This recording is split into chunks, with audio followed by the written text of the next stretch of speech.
Empowering listeners from the US to the UK. Live on air with Stephen Cuoco.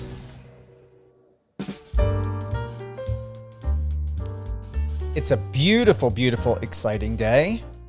And I would like to say that no matter what is happening in your life, as long as you're still able to breathe, move, create, elevate, and inspire, there is always a purpose for you in life and how you can be an instrument of someone that's filled with passion and inspiration. I just want to offer that advice and that warm suggestion and that warm note, because I've had some conversations recently, and I don't have a word for it or an explanation for it.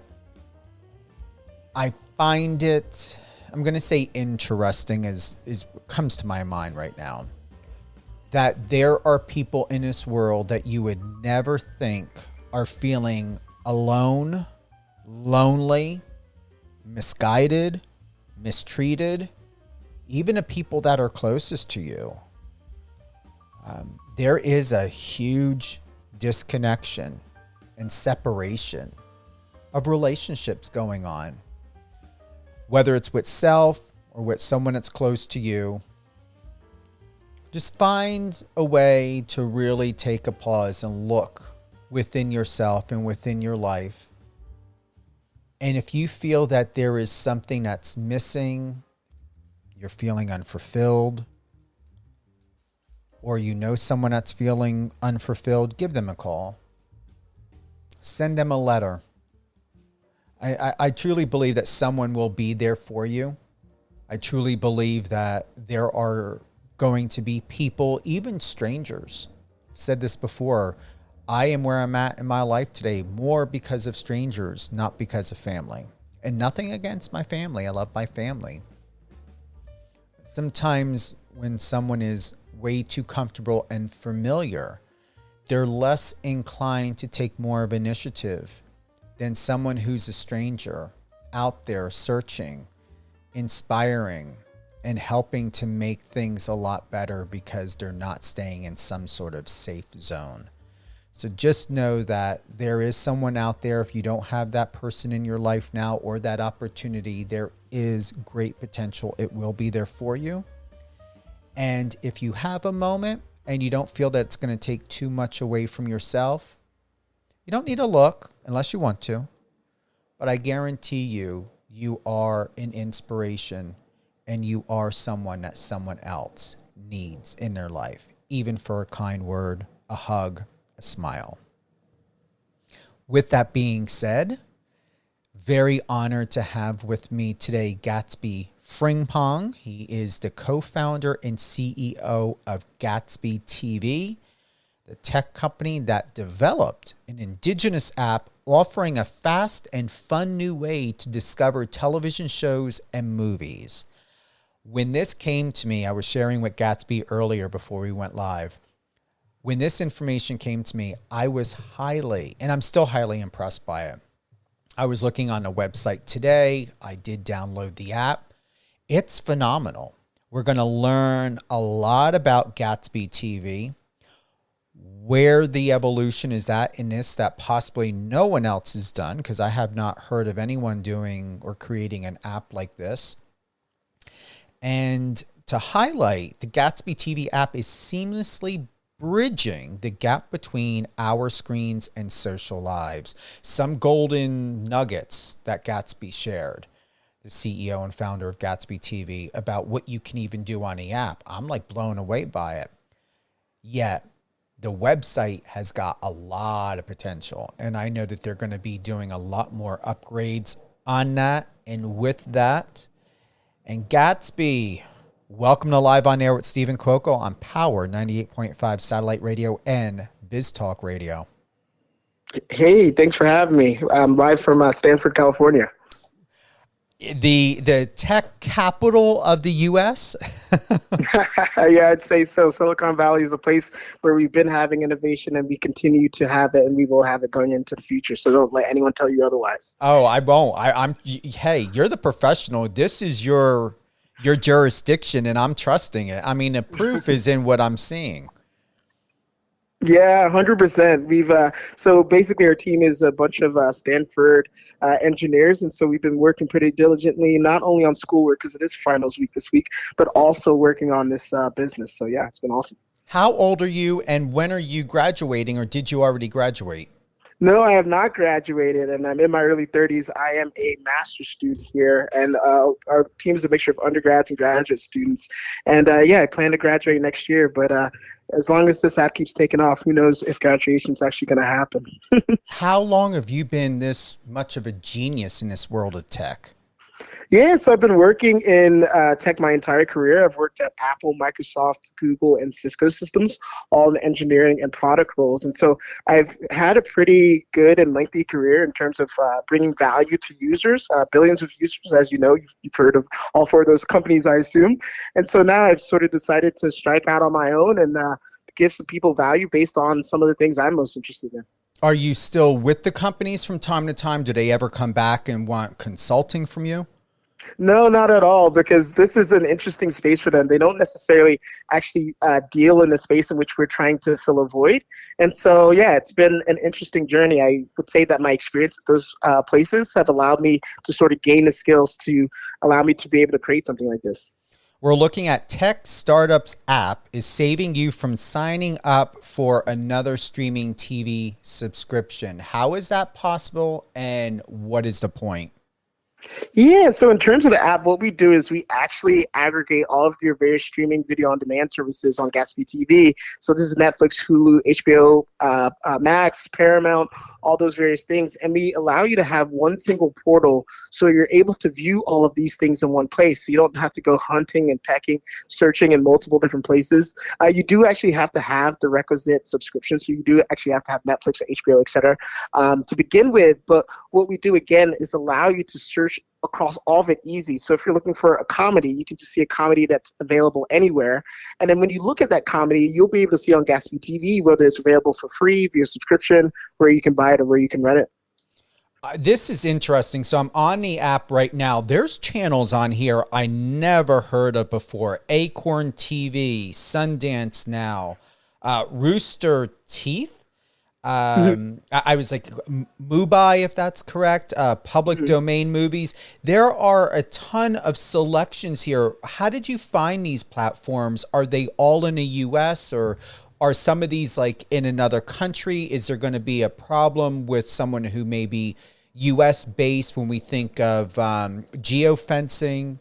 Yeah, so it's basically a mixture of both. And so we want to be an international based company because part of the problem is, let's say, for instance, you're American and then you're in Germany for a conference, whatever it may be, and you turn on the TV, you have no idea what's available on TV in Germany. But you may actually have some of these subscriptions like Netflix or Paramount Plus, something, etc. And so what we allow within the app is for you to actually change your country so you can see what your current subscriptions allow you to watch in those countries. Again, so you don't have to go hunting and pecking. And then in terms of why we have some of these TV networks that you may not have heard of, is because there's actually a lot of free TV out there that doesn't require a subscription. So within the app, when you're filtering, you could just filter by, hey, I'm looking for free TV available anywhere in the US, Canada, etc. And it'll actually show you some of these networks like Pluto TV or Rooster, some of these other ones that allow for some free viewing.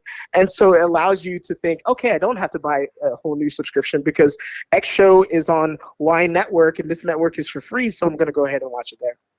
All right, so on the first page, it says add channels to your favorite bar. I'm taking it that it only allows you so many. Is that, how can we still effectively use this if I believe, how many can we add, Gatsby?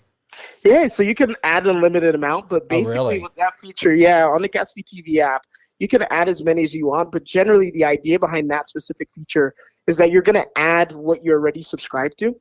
And the reason why is because, one, that top bar, those selections will always be available to you anywhere within the app.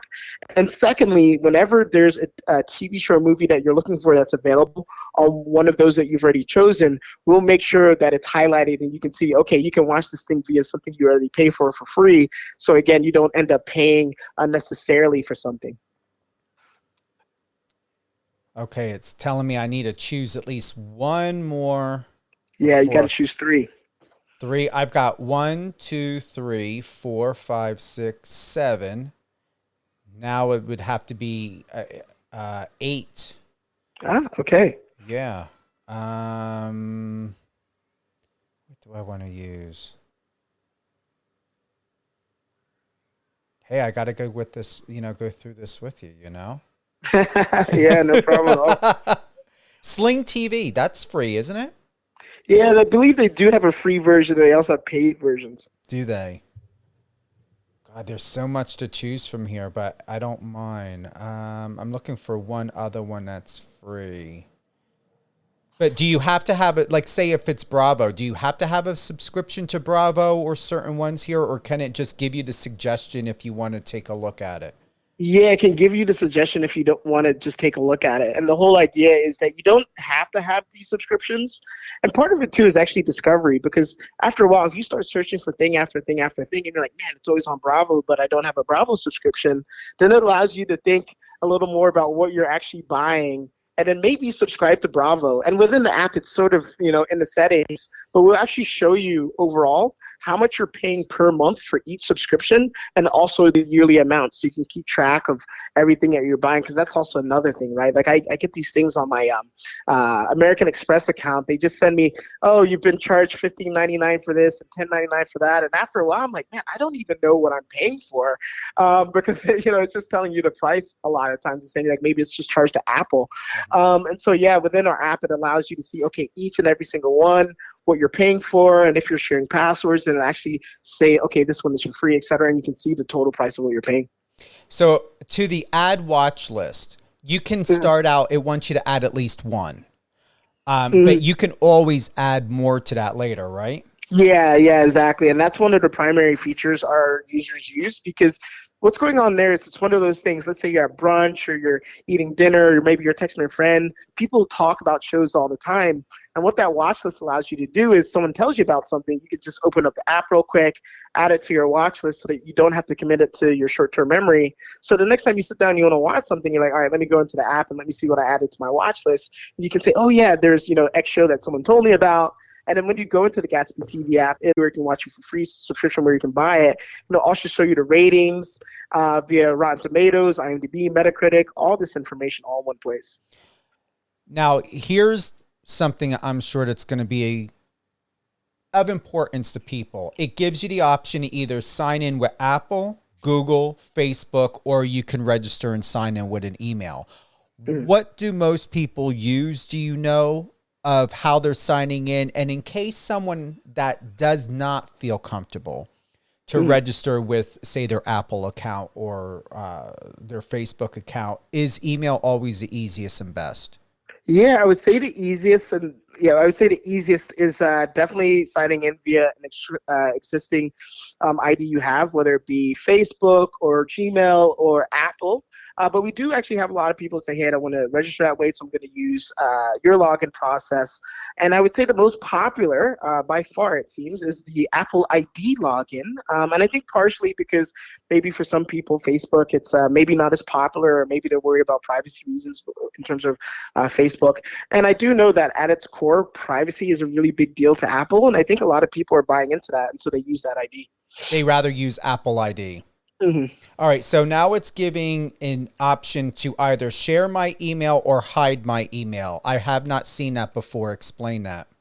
Yeah, so what Apple does is when you log in and you're logging in via the Apple ID, they'll allow the first party, so in this case, the first party would be me, to either know your email or not know your email. And so when you say, okay, I'm going to hide my email address, on our side, we don't end up seeing your address anymore. And a lot of people like that for, again, privacy reasons. They actually give you a relay email address. So the provider or first party, which is us in this case, can still message you, but they'll never know your actual email address. And for me, I actually personally think this is great because I think from a privacy perspective, and I was actually talking to someone about this the other day, and I said, it's very interesting to me that, and this is a very common practice, but I wouldn't say it's a very good security practice, but a lot of people have their name as their email address.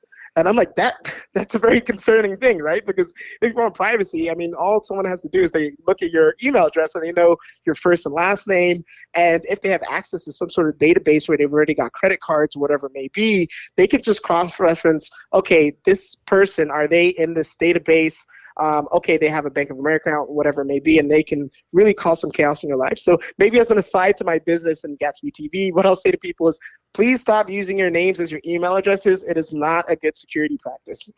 That is a great tip. I've never been told that before. I haven't done it, Gatsby, but I don't know of anybody else who does it, but they could be thinking, oh, that's a smart way to do something, but I'm going to trust someone of your expertise that knows tech in this because you work in it and you're educated by it.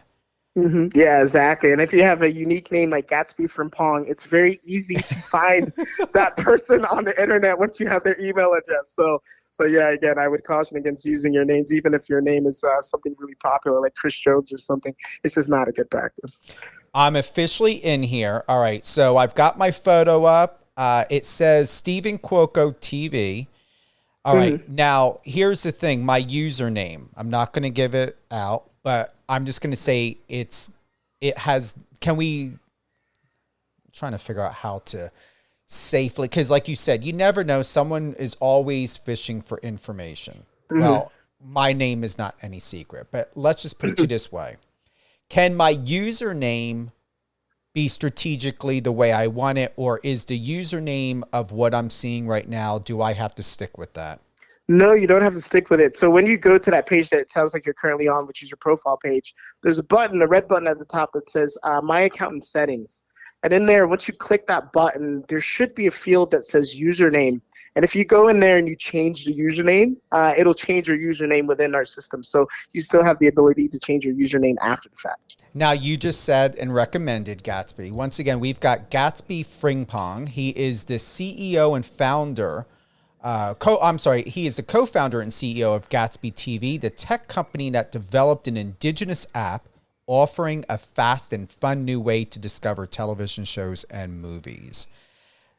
You recommended on your Apple account or any account, do not have your name. What do you recommend for a username? What are most people putting there? Yeah, so I'd say for a username, I would say in terms of internet's kind of gone through different phases, right? If you're on the internet in the 99s, 2000s, early 2000s, I should say, everything was anonymous. And then this little app called Facebook came out. And I think people sometimes forget one of the innovations that Facebook brought into the world was actually using your real name. Right? So people actually started using their real name, and then people are able to find them, friend them, all these things. And so that was actually a great innovation to some degree. I'm not going to say it was a bad one, but then it leads to other things, right? Where essentially people can find you. They can look at your pictures. They can see where you work, and they know it's you 100%. So I think the world is now kind of going back into this, people can find me. I don't know if I want them to be able to find me. So I want to be more anonymous. And that's why you see with things like TikTok, you don't necessarily use real names in there. And Snapchat, you have ephemeral sort of disappearing messages. This is sort of this wave of going from open, public, and real names to sort of closed, not so public and anonymous names. And with us, it's not an app in which you need to use your real name because it's all about actually not having a massive social network on our app. This is one of the things that underpins our app. It's about you having a small group of friends and family members that you love sending recommendations to for TV shows and movies, and just creating a social connection within those people so you can go ahead and enjoy content together. So I'm coming up with a different username. Do I need to have spaces? Can I have spaces? No, you cannot have spaces, and I believe you cannot have any special characters. So it can only be letters and numbers. Okay, so I've got it here. I know what my friends and family are going to remember me by. Phone number. Do I add a phone number? You can if you would like to, yeah. And so essentially, that feature, it's more so sort of some geolocation stuff, so we can know where you are in the world or country, so that we could maybe recommend you something specific to you. So, for instance, if we see that your area code is, let's say, 202, we know that you're in the Washington D.C. area, and in the future, once we add sports, we'll be able to say, hey, the Commanders are playing today. Maybe you want to check out the game, see if they're going to lose again, as they always do, and and then outside of that, yeah, just kind of give you like personalized recommendations. So you recommend me put my number in there then? Yeah, Okay. you can go ahead and put your number in, yeah. Gender, birthday, I usually dismiss that. I don't need that, right? No, you don't necessarily need that. At the end of the day, a lot of what these sorts of things, whenever apps, I would say just in general are asking this, privacy is a very interesting thing because people get a little weird about it. But I would say if it's at least an American company, your worst case scenario is they're just trying to sell you something, right? So they're just trying to figure out, okay, what's your gender, what's your age, what location are you in? Okay, let's see if we have some offerings that might be of interest to you. So that's all that generally is about when it comes to American firms. Now we have services. I put 1, 2, 3, 4, 5, 6, 7, 8 in here. It's giving me a total price of $20.97. Is that the total price of the ones that are charging, correct? Yes, that should be. So when you click on that, and that says $20.97, you'll see another view is going to pop up. And when you go in there, it'll actually allow you to edit the prices. So if the prices maybe have changed, or again, sometimes, and why we allow people to edit is because a lot of people their passwords, and so maybe they're not actually paying for it, and so we want to give people a pretty accurate view of how much they're paying for each service. So if you see the number is wrong, maybe it's too cheap, maybe it's too expensive, whatever it may be, you can just go ahead and edit the price that you're paying for each service. And just for a recap, I have 8 in here. I can always go in and update or add more, right? Mm-hmm. Yeah. So when you go to the home page, when you scroll all the way to the right of those 8s, you can hit the plus sign. And when you hit that, then another view will pop up, which allows you to edit in terms of add or remove things. I see that we can have genres here. I'm going to add some more. Let's see. I like that.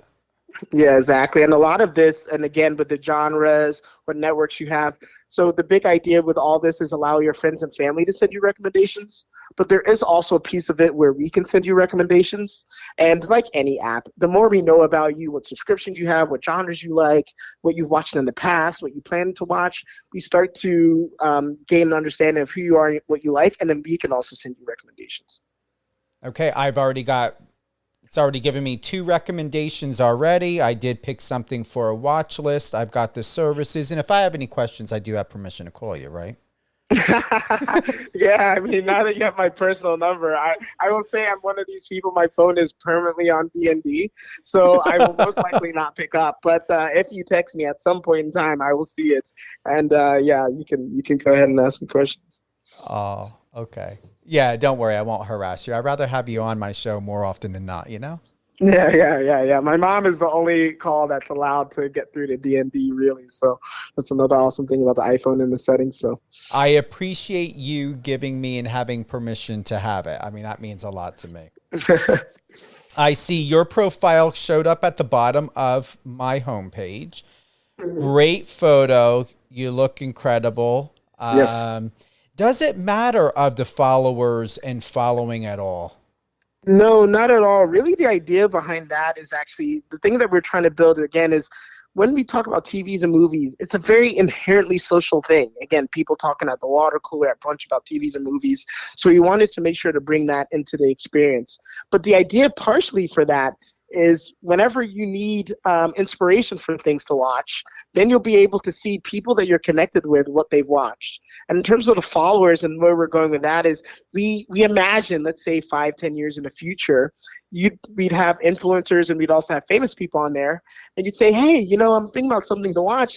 Maybe let's see what LeBron James has watched recently, or Michelle Obama, or Donald Trump, whoever it may be, pick your political party. And yeah, you'll be able to see what these people watch too. And I think that really gives you insight into people in and of themselves when you can know what they watch. But with that being said, again, with privacy in mind, if you don't want people to be able to see what you watch, you either don't add it to your watch list or you don't add them as a friend or follower. And that's how we solve that problem. When I want to watch something, I tapped on Avengers Infinity War. It looks as though everything is by an app. So if you have True TV, it's got to be that app. TBS, it's got to be that app. So it's going to be you said it before, I'm just now experiencing this. It's any app that you know you're going to watch, any app that you have a subscription to. It just has to make sense to where this is, I'm feeling this now. I wanted to have this experience with you on the phone. Yeah, no problem at all. It has subscription. It's got the option for rent. It shows you what apps for that. And it has the apps of where you either purchased it or where you can buy it as well. Yes, exactly, 100%. So this kind of helps with the user experience, because in my opinion, basically what's going on is right now, when we've done our research, people are spending about 30 minutes trying to find something to watch on TV.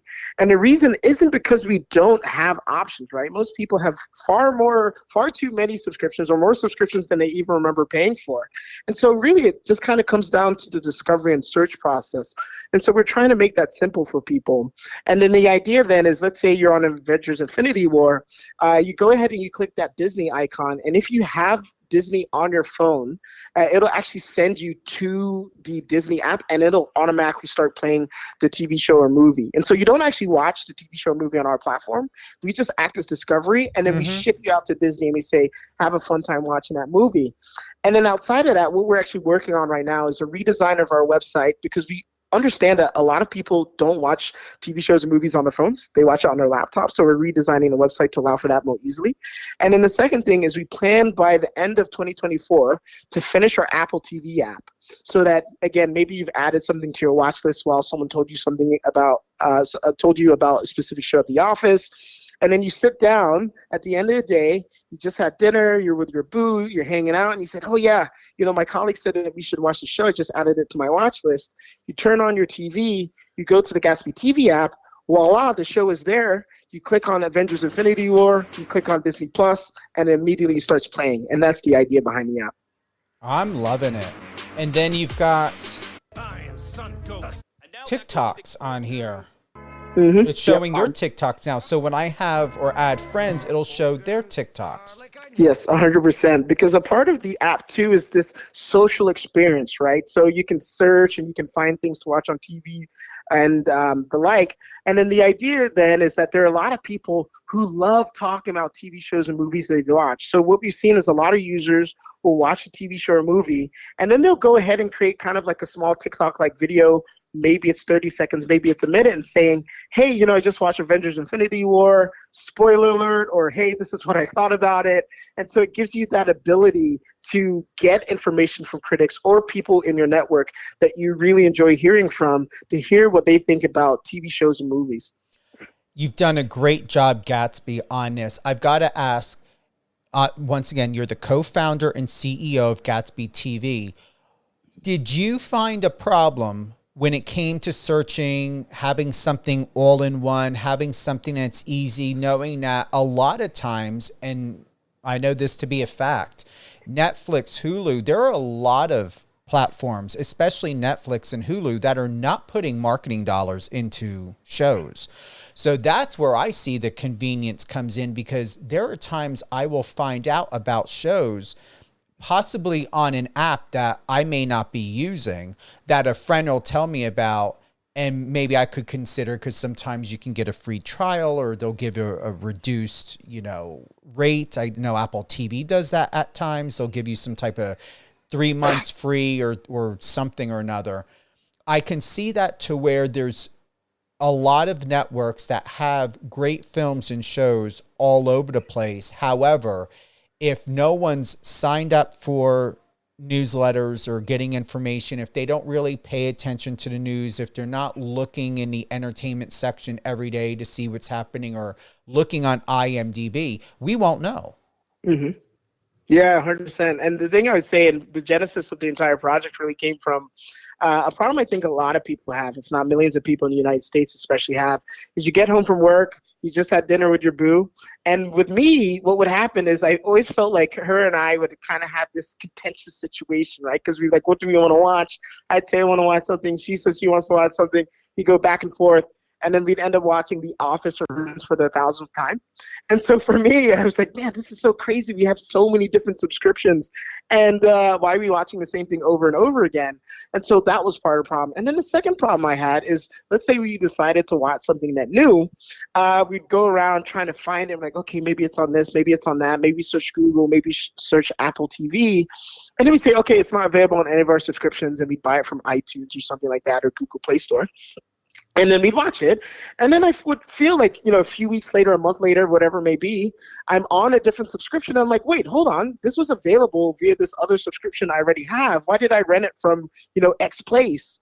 And part of the problem there, and what we get quite often from people, is they say, oh, I can search for things on Apple TV or Google. And the thing I will say is, no, you cannot. And I think, if anything, with some of the things that have happened in tech more recently about biases and results and whatnot, is I think the thing that people don't know or maybe don't understand about search engines and search is that they are built by humans, which means that they're inherently subjective. So if you're someone like Apple and you are selling things via iTunes, no matter what, you're going to try and push people towards the buy options, right? Even if they're able to watch some of these things for free or via a current subscription. And so what we said is, because of this, that's why people have such a hard time finding things to watch. It's not that it's not available. It's just that Netflix, Apple, Google, you name it, they always try to push you towards a higher margin TV show or movie, not necessarily what you want to watch.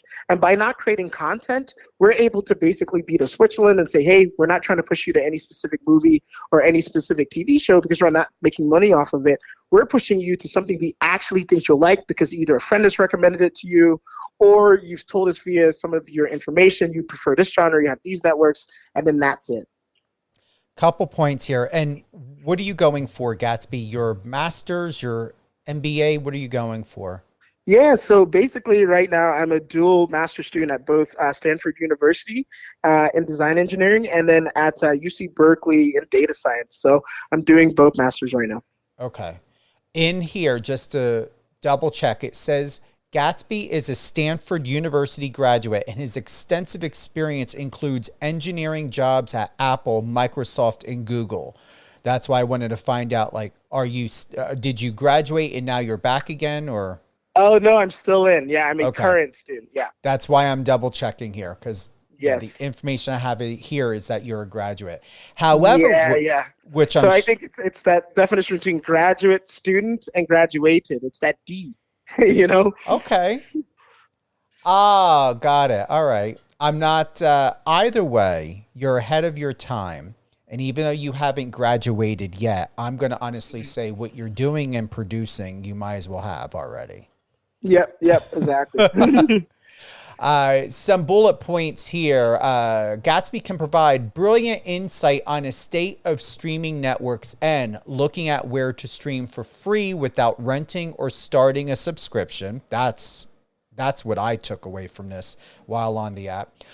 Why we are all growing tired of having so many subscriptions each month. It's brilliant that the app shows the potential of what you could be paying. But as you had said, Gatsby, you can go in, you can edit the price, you can bring it to where it needs to be for yourself, especially if you're on a family plan, that's not going to apply. Third, taking a look at the app in ways it can change where we find what to watch. That is brilliant in itself. Fourth, ending the frustration of scrolling through shows to find something you like. How often do we always do that? Because you don't know. And I've been in this industry for over 30 years, and still there are times I don't know of something that's maybe coming out Because a lot of times, especially if there's an NDA or whatever the arrangements may be with the production company or the network, you're not allowed to. You may be given 24, 48, maybe 72 hours.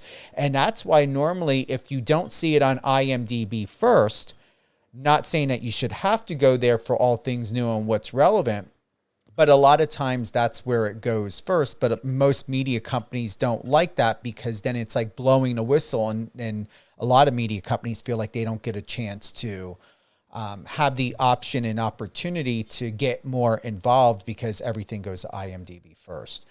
Fifth, the issues with user data from Netflix, etc., for suggesting your next series. And fifth, relying on recommendations from real people on the app instead of algorithms.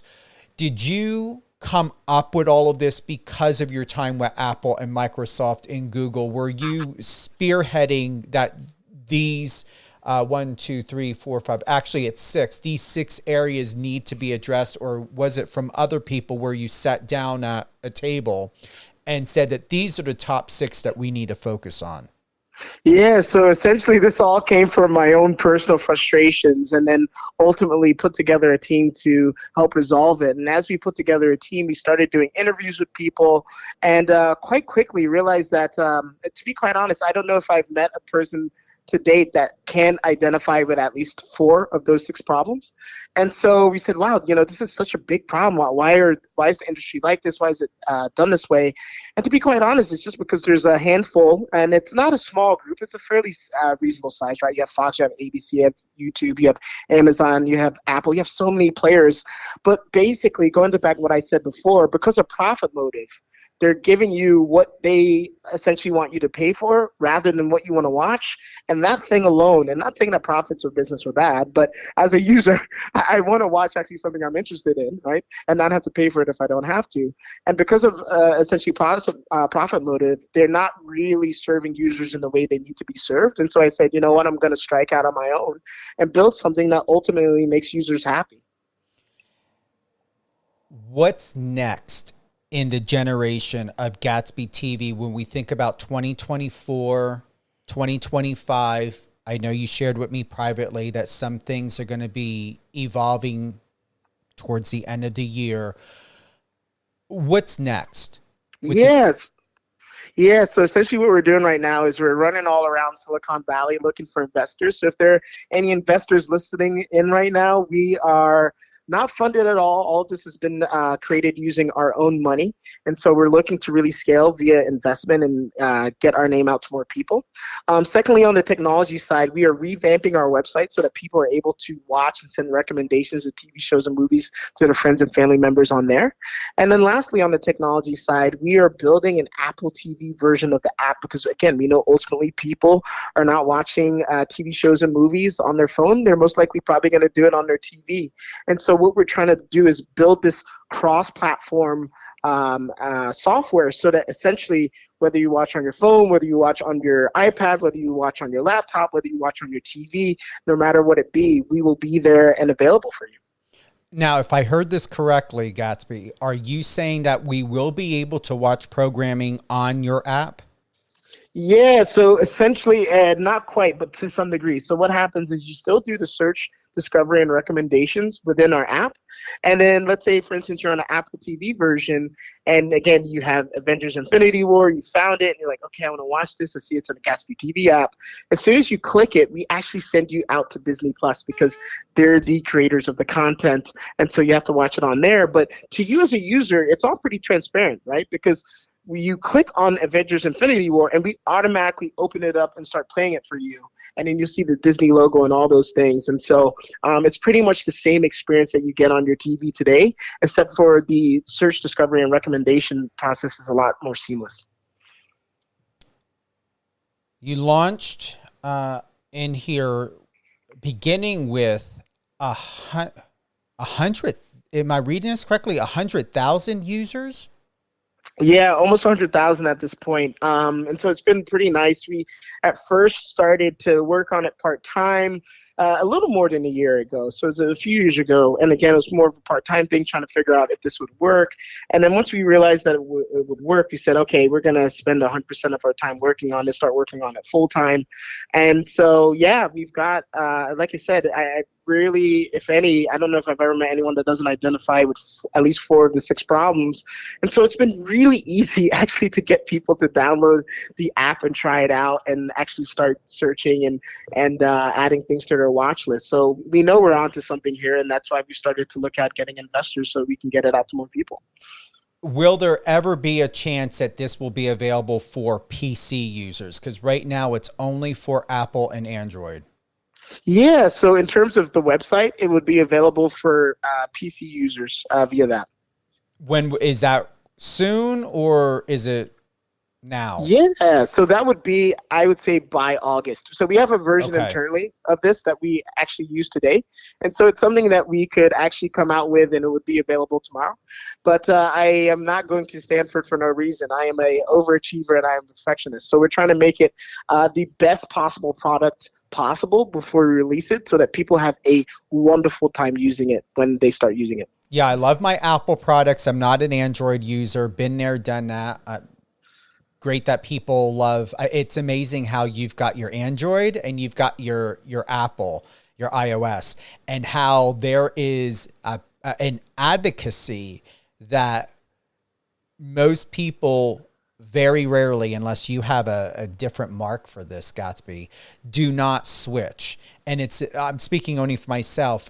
The people I know in my life, those who are iOS, those who are Android, they don't deviate from that. I will say I am a PC user, an advocate PC user. I may down the road get an iMac or a Apple computer. However, I prefer the PC I always have. I believe I always will. I like the operating systems with this. And just knowing that there are a lot of people who, whether using an Android or an iOS, they do have PCs. And some people have multiple, even DJs, they have multiple PCs. And certain computers are designated for certain jobs or work. And then others are designated for personal or so. So your numbers are going to expand once you add in a PC part to this. 100%. I can't wait. What are you most proud of when we think of you accomplishing with this, whether it's the perfectionism or all the above? Have you ever thought, was this something you planned for you to accomplish? Yeah, 100%. For me, I feel as if, and again, maybe this is my own personal ethos, but can't know where you're going unless you actually come up with a plan for where you want to go, right? And so one of the things that I've always wanted to do is be in technology. I always knew that would be a thing.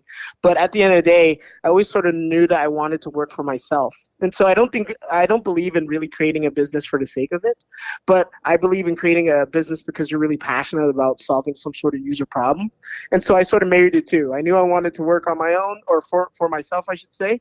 And I knew that I needed to find a passion project. So once I found my passion project, I quit my job at a Fortune 5 company and decided to go and pursue that. And I think that in and of itself, I think a lot of that and a lot of my life is really sort of like the quintessential American story. You know, growing up poor, educating myself, getting university degrees. And then once I, found a soft, cushy, well-paying job, I said that, this is good, but it's not enough for me because I want to be number one. I want to be the best, and I want to find ways in order to sort of scale like my ability to do things. And so I moved out west to Silicon Valley and decided to go to school and basically build a business and hopefully an institution that's bigger than myself and outlast myself. Because this is self-funded, has there been difficulties in accomplishing and completing what you and your team want to do? Or have you found, because of the experience and the brilliance and the knowledge and education, it's made it a lot more time efficient and effective because you're able to do your own work without having to overly outsource? Yeah, so I think maybe one thing, maybe old adage is like creativity loves constraints. And so one of the constraints that we currently have right now is the money piece of it. We don't have unlimited funds. We only have the funds that are in our bank account. And trust me, those things are dwindling. So what it's allowed us to do is sort of figure out things that we can do to get the most return on our investment. And so this is certain things like, our guerrilla marketing. So trying to figure out things to do via influencers or some of the social media networks. And then also making sure that we are doing our best to serve our user needs, right? Because the app wouldn't be successful unless people are actually going into it. And so unlike, I would say, some of the big companies that don't necessarily have to worry about user needs, because it's crazy to think, but some of these companies are making literally $1 billion a day, no matter what. And I think when you start making money like that, then it really allows you to sort of have your own agenda and do what you want to do. But as a small company with limited funds, our guiding North Star is always to make sure to serve our users, because that's the only way we'll be able to stay in business is if they keep on coming back. If I can ask, and provided that you're comfortable, the other thing that interested me to have you on is, I don't quite often, I believe you may be the first of someone of your caliber and education here on Live on Air with Stephen Cuoco. When you just said these billion-dollar companies, however, is that net? Are they really making money, or is it just so darn expensive that the number sounds great? Realistically, though, is that more asset and less cash, or what does that equate to? Yeah, so at least when it comes to software-based businesses, so this is the Silicon Valley, the big ones, of the Amazons, the Googles, the Microsoft of the world. They are making money hand over fist. So, one example is Microsoft's a company we've all known about. It's a big company. It's a well-known company. The richest man in the world for a very long time founded it. And what's crazy about about Microsoft is that it took them about 20 years, and you said billion-dollar companies, and maybe I said it too, but I need to correct both of us. It's actually trillion-dollar companies. So we're past the billion mark. Wow. So in terms of Microsoft, they were, a business for about 20 years. It took them about 20 years to get to $1 trillion in market cap. And over the past year, they've added another $1 trillion to their market cap in just 1 year. And that's because software-based businesses have really, really high profit margins, and they also scale very easily. So this is real money. And just to, sort of like give an example, I can't remember the exact number, but it's roughly this. But I remember reading a survey that basically the average Google employee is making about $150,000 a year. And there's almost 200,000 employees. So that kind of just shows you how much money some of these companies have. And I'm not actually saying this is a bad thing. I actually think it's a great thing, because if you're one of those 200,000 employees, right, you're able to put your kids in school, you're able to pay for groceries, things like the inflation that we're currently going through, those don't hit you as hard, although it does hit you. And so what I'm saying is, well, what we need to do, again, just in terms of American business and innovation, is let's figure out a way in which we can distribute the wealth, not by giving it away or sort of changing our tax policy, but figuring out a way in which we can innovate our way out of this, so we can create more companies that allow for more people to have an average of $150,000 to be their average salary. It's brilliant. When we think about licensing at all, is that something, because you've simplified this so much, you don't have to worry about licensing when we think about visuals or sound, or do you have to have licensing for this as well? No, so everything that we're giving you is public. And in terms of the licensing front, it's a little different because we're not keeping people within our platform and making money off of it, right? What we're saying is, hey, you want to see this Mickey Mouse movie? Well, you can't actually watch it here. We have to send you to Disney, where you're paying for a subscription. And essentially, you can watch it there. And because we're essentially sending the end user to Disney or to Warner Brothers or to Apple or Google, whoever it may be, who's the end provider of the actual IP, it keeps them at bay from coming after us. That's good. I really feel that you need as many and you deserve as many blessings as possible. I'm extremely proud of you. I'm honored to have this opportunity. Once again, you're listening to Live on Air with Stephen Cuoco on Power 98.5 satellite radio, power985.com, as well as Biz Talk Radio, biztalkradio.com. It's, as I told you, thank goodness I'm with Biz Talk Radio, because that's how I found out about you. And I was blown away. Out of at least it was 9 to 11 press releases that I received at once. Yours and one other stood out. And I just knew when I read this in my heart, I had to have you on my show. Thanks for having me, for sure. I love being here with you. Any closing thoughts, Gatsby? No, really. I mean, I listened to the introduction before I got on about essentially reaching out to people in loneliness. And one of the things we're actually working on here, one of my research at Stanford, is about loneliness. And part of the reason why I want to mention this before I leave is because it is actually a really big problem in America and definitely has to be addressed. And I think in some ways technology is a big reason why. And part of the reason why we created our company is we're saying to ourselves, hey, with COVID and everything that's happened, less people are doing things in real life. And at the end of the day, one of the things that people tend to do with each other is watch TVs and movies with each other in person at their house, etc. And so what we're trying to do is we're trying to allow that in-person experience with your loved ones, and so that people can't be lonely. And that's a big part of why we started this. And I think that should be added into the description, that that's one of many things that you're accomplishing, of finding ways to bring connection and conversations together. Yep, exactly. Who would you like to give a shout out to? I'd like to give a shout out to my co-founder, Mike Fickle. He's also been an integral part of this entire process. My mother for dealing with me from ages 0 to 18. And my team members who are doing a lot of the heavy lifting in terms of this app and making it what it is today.